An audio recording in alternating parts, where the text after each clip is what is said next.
Arena Plus, astig ka sa sports. Dito, makakalaro ka sa isang app na sigurado. Ang official partner ng PBA, PVL at FIBA.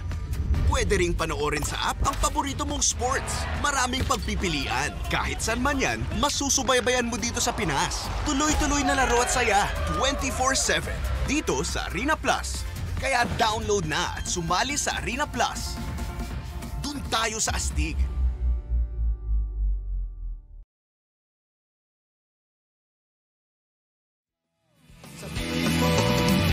Energy.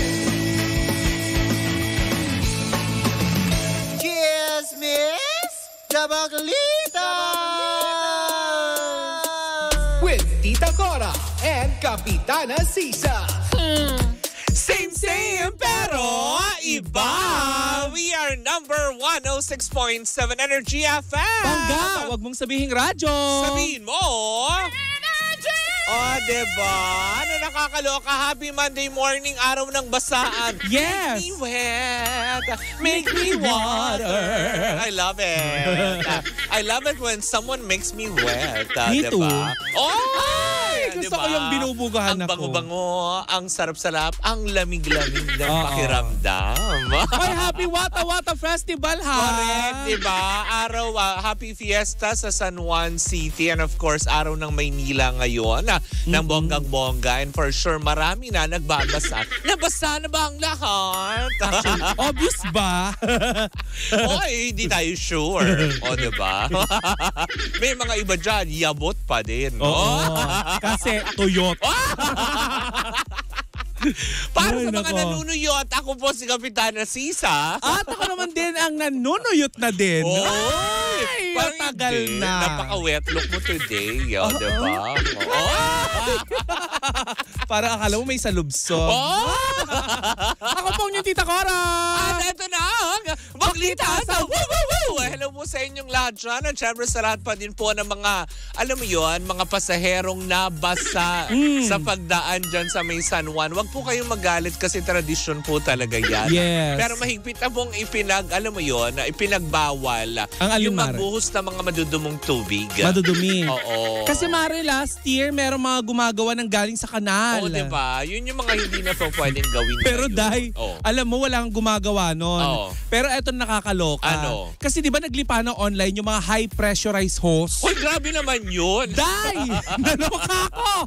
Ay, pressure. Kasi yun ang gamit nila, yung pang yung pang car wash. Day, pati mukha mo dun, burado. Parang feeling, alam mo, habang ginagano nila yung sasakyan ko kanina, parang feeling ko mababasag yung salamin. Sabi ko, ay, no! Tama, nagpasalamat ka, di ba? Sabi mo nga, uy, libreng car wash. Oo. Tanggal yung mga dumi-dumi. Charot, di ba? Yung mga ganun. Sigurado lahat. Pero walang pikon kanina, Mare. Lahat nakangiti. Yun naman ang importante naman doon, hindi ba? As in talagang let's celebrate the wata ni San Juan Bautista. Wata. Tapos nakagano. Oy! Ay, hindi. Joke lang po. Hindi mo siya lolokohin. Hindi. Sorry Baka po. kunin ka. But anyways, bago ang lahat, eto na ang mga kaganapan sa Chika sa Arena!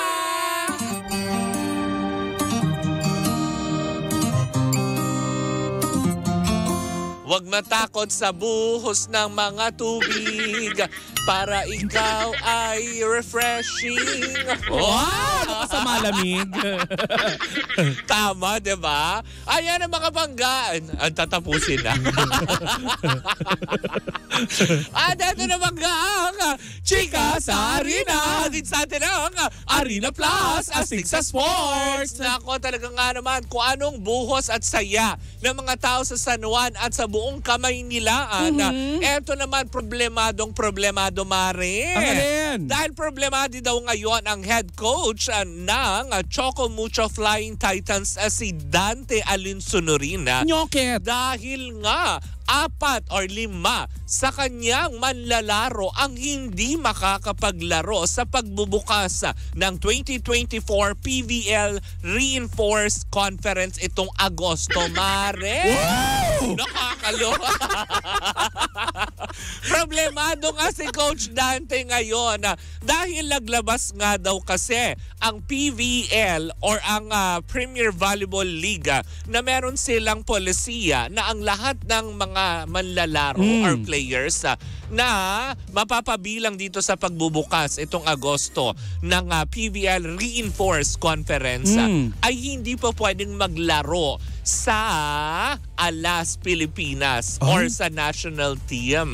So ibig sabihin lang nito, ngayon sakto kung bakit siya may problema. Dahil itong kanyang, alam mo yun, na player na si Cici Rondina kasama si Cherry Nunag. Ay day, kasama sa Alas Pilipinas. So paano ito, diba? So kumbaga parang pinagbabawal daw yata ng PVL na maglaro on national competition or national league. Yung mga malalaro na pa pwedeng, alam mo yun, na kasaklaw dito sa opening ng kanilang game sa darating na Agosto. Kaya problemado siya dahil alam mo ba kung bakit din? Bakit? Kasi bukod kay Cherry Nunag at kay Cici Rondina, Mare, 3 sa player niya ang medyo injured pa. Hala! O, diba? So, bali 5 sila na nawalay talaga na tegi boom boom dun sa sa Choco Mucho team. So, paano? Grabe na tegi boom boom. Ako'y kinabahan! Hindi! Oh, ibig ko sabihin, naligwak. Oo, naligwakers, ganun. Yun. Tegi boom boom. Kasi nga, diba, etong si Des Cheng, ayan, si Kat Tolentino at si Kala ko si Katonyeng. Aduke Agusanya. Yan, si Agusanya. 3 ito injured. Pero aminado naman daw si Coach Dante na nagbabalik training na daw nga sila para sa pagbubukas nga sana nitong 2024 PVL Conference. Kaya lang, sa kabilang banda, Mare, diba, hindi pa rin fully recovered pala yung 3 injured na player niya. So ngayon, medyo nag-aalangan din sila kasi parang sa choices ng mga teams, nasa pang 11 picks sila or second to the last na pwede silang kumuha-kuha ng mga players nila sa darating na Agosto. So ngayon, parang sabi nga niya, hala, nasa last 2 spot pa kami. So pag napagpilian na ng ibang mga grupo ito, ano nang maiiwan sa Choco Mucho Titans? Diba? Yung mga ganong aspeto. Pero eto nasagap ko. May chika kasi na itong si Dindin Santiago Manabat na mula sa team ng Akari. Mukha daw yata na hinihiling na sa Akari team na bitawan na siya or tapusin ang kanyang kontrata kasi gusto niya maging free agent daw.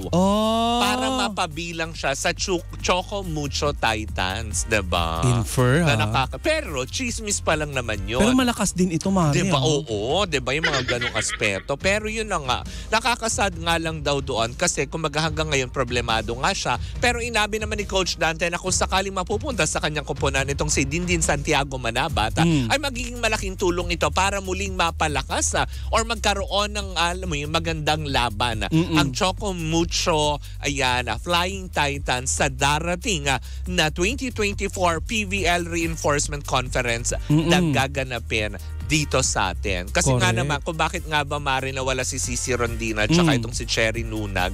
Kasi starting July 4 ay mapapasama sila, kasi kasama sila sa national team na Alas Pilipinas. Yes. Ay mayroon silang laro starting July 4 sa FIVB Cup Challenger na gaganapin dito sa Pilipinas kung saan makikipaglabanan sila sa mga ibang nasyon. Diba yung mga ganon? International. Asian lang ba ito kaya, Mare? Oo, hindi.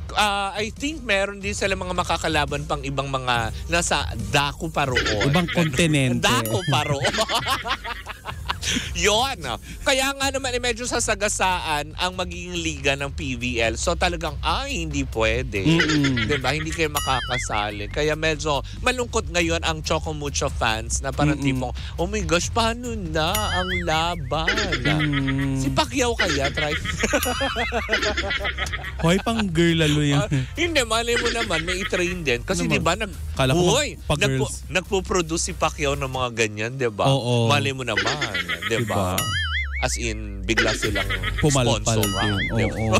Pumalpal. But anyways, ang pumunang kaganapan na sa loob at labas ng ating, alam mo yun, arena mula sa PVL, Women's Volleyball or Premier Volleyball League. Nagaganapin na yan sa darating na Agosto. Correct. O anong dagdag lahi mo? Eto Mare, natapos sa 12th place overall ang ating beach volleyball hand Philippine team. Sa katatapos lang na 2024 IHF World Women's Championship sa China. Ay, ayoko na ganyang sigaw. China. First time makapasok ng bansa sa elite level ng competition at kahit na may mga losses, meron ring naging key wins. Ang team particularly sa laban sa host na China, Australia at Puerto Rico. Puerto Rico! Sa mantika. Oo nga. Baka nang masabi ng akla. Hindi. Diba? Mare, simula pa lang ito ng journey ng ating Philippine team habang palalim ng palalim. Ang alin? Ang Puerto Rico? Ay! Palalim talaga yung Puerto Rico. Kasi naman Palalim ng palalim ang experience ng koponan sa international stage na nasimula sa SEA Games habang sa level ng World Championship. Basta alam natin sa balitang to, ang lalim ng Puerto Rico! Ay! Tanggihan mo. Nakakaloka. Tanggihan mo ang bola. Ibasa mo ang bangwa. Pagpaparating na yung bola, ganun yung bangwa. Ay, ganun yung bangwa sa harapan nila, diba? Anyways, ayan na. Hindi yan nag-uwian. Bawal tumingin sa bangwa. Mamalasing ka. Hindi yan magugustuhan ni Master Hans. Ayan ka na. Uy, huwag na pagsalitain nyo. Oo nga. Diba? Maalala na naman ang pandemya. But anyways, diba, nung nakakaloka to Dayos Level, po muna ang kaganapan sa Chika sa Arena. Hatid sa atin yan ang Arena Plus, astig sa sports. Happy Pride, Mare! Uy, happy Pride sa lahat ng ating mga pangga. Inulan man kayong lahat, diba? Blessing yan para sa lahat. Correct. Diba? Tayo, alam mo yun, nagpupugay sa lahat ng mga LGBTQIA+. Yes. Maraming salamat po sa lahat po ng mga sumuporta. At sa mga medyo hindi naman po sumusuporta sa amin, tumimik na lang kayo. Kaya nga. Daming yung homophobic. anak. Uy, Diba? nagsama-sama mga homophobic daw doon. O, talaga ba? Oo. Tapos nung umulan pa sinabing nila na pinaparusahan na daw ang sangkabaklaan. Talaga ba? Agad, ang gustong-gusto nga ng mga baklay na ulanan eh. Tama, kasi dumadami. Dumadami. O, diba? Akala nyo hindi kami nanganganak, pero dumadami. Oo nga. Diba? Ito talaga si Kuyang Grab. Ayan.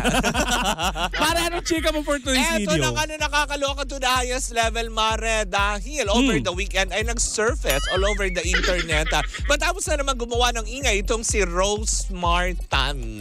Diba? Si Rosemar? Oo, si Rosemary. Yung malakas? Oo. Yung... Diba? Kasi okay. gumawa na naman siya ng ingay para matabunan kasi ang ibinabana ng buong, alam mo yun, munisipalidad. Actually, buong lalawigan ng Palawan. Lalawigan ng Palawan na ang kanilang persona non grata ng kanyang team at ni Rendon Labador at ng buo. Pero eto, Mare, dahil nga sa di umano na may nakikipag-usap daw sa kanya na Giro Manyo ang pangalan. Ay. Diba? Si Giro Manyo? Oo, si Giro Manyo. Child actor? Yes. Famous diba? award? Yes. Yung nagbenta ng award niya kay Boss Toyo. Anak-anak ni Miss Ai Ai? Oo, diba? Ang dahilan kung bakit hindi nakapanood ng Madonna concert si Miss Ai Ai? Oo. Ano ang chika, Mare? Eto nga ang chika. Dahil nga kanyang pinost ang screenshot. Screenshot. Uy, mali yun. Diba? Nausapan nila na kung saan nga naman may di umanong Giro Manyo ang lumapit sa kanya at nag-message na naghahanap ng trabaho. trabaho.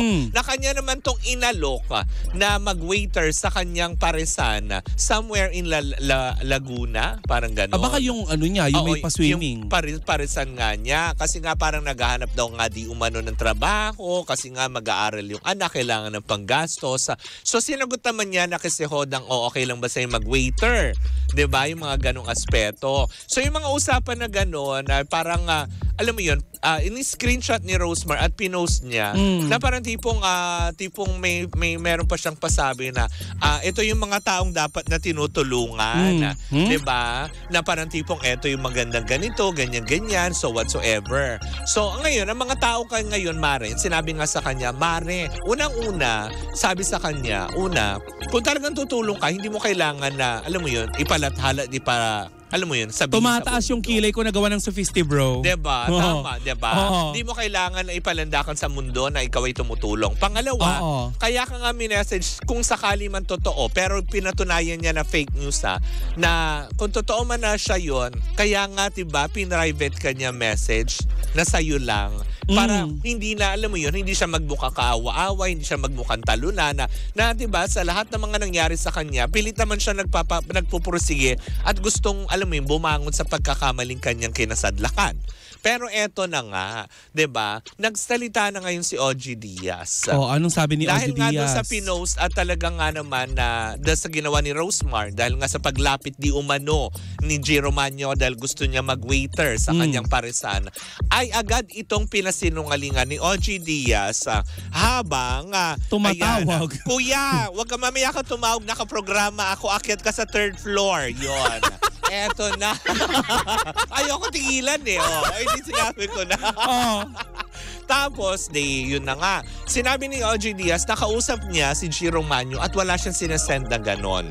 Pinasinungalingan ni G. Romano mismo daw na siya yung nakipag-usap at nangingi ng trabaho kay Rosemar dahil wala po daw ganon.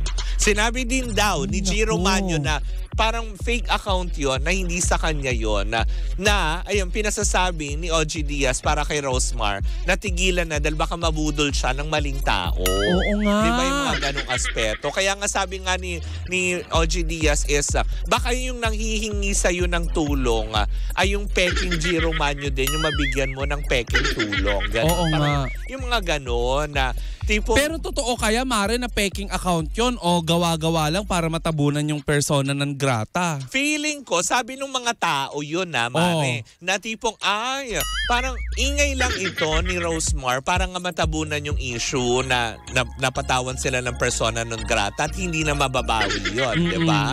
Na parang tipong sabi ng ilan, talaga ba? The expense na naman ng ibang tao. Tapos si G. Romano pa talaga ang gamitin. Di ba? Yung bata, nagpupursige na muling manumbalik ang sigla ng karera ng kanyang karir, mapagbigyan siya muli. Pero sa ganitong aspeto naman sana, 'di ba, is wag naman sanang gamitin siya samantalahin. Na tipong para lang ulit mapansin, mapag-usapan yung mga ganon. Na sana, 'di ba, kina-clarify din muna kung totoo nga bang sila ito. Dahil syempre, knowing naman na si OG Diaz, hindi naman siya magsasabi na kung talagang fake account ito or hindi, 'di ba? Ang importante, naklaro niya na hindi si G. Romano yung, alam mo yun, nag-a-apply na mag-waiter sa kanyang paresan. At hindi siya papasok dun sa paresan non grata bilang waiter non grata. Tara, paresan non grata. Ano yung bawal lahat ng tao doon? Gano'n? Lahat ng order, duduruhin mo. Diba? Anong order mo? Anong order mo?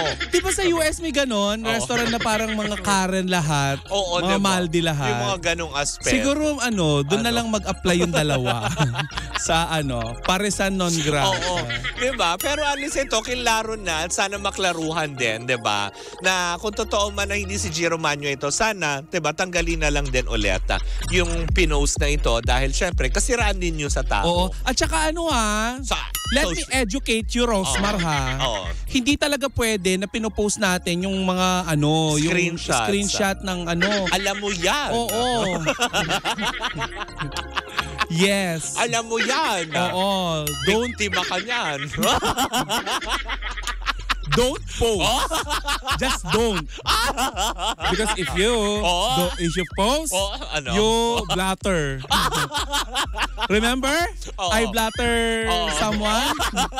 Like for barangay? Oo, tama, diba? Yung mga ganong aspeto.